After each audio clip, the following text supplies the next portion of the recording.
So, చాలామంది ఏంటంటే వెంటనే కూర్చున్న వెంటనే ధ్యానం స్టార్ట్ చేసిన వెంటనే ధ్యానం కుదురుతుంది, మనసు ఖాళీ అవుతుంది, వెంటనే కుదరట్లేదు, మేము శూన్య స్థితికి చేరుకోవట్లేదు అని క్వెషన్స్ వేస్తూ ఉంటారు.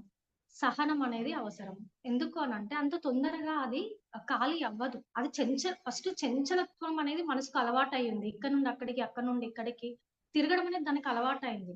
మనము ప్రాక్టీస్ చేస్తూ చేస్తూ ఉంటే ఫస్ట్ చెంచలంగా ఉన్న మనస్సనేది నిశ్చలంగా ఒక దగ్గర రావడం జరుగుతుంది. అది నిశ్చలం అవ్వడానికి టైం పడుతుంది. అంటే అక్కడక్కడ తిరిగే మనసు కాసేపు ఒక్క 10 నిమిషాలు మన శ్వాస మీద ఒక్క 10 నిమిషాలు కాన్‌స్టాంట్‌గా కూర్చోవడానికి టైం పడుతుంది మనకి. అంటే నిశ్చలంగా ఒక దగ్గర ఉండడానికి టైం పడుతుంది. సహనం అనేది అవసరం. మనం ప్రాక్టీస్ చేస్తూ ఉంటే ప్రతిరోజు, ఈరోజు కూర్చున్న వెంటనే ఒక గంట సేపు కూర్చున్న వెంటనే గంట సేపు శ్వాసను గమనించాలంటే గమనించదు. ఎందుకంటే అది చంచలంగా ఉంది.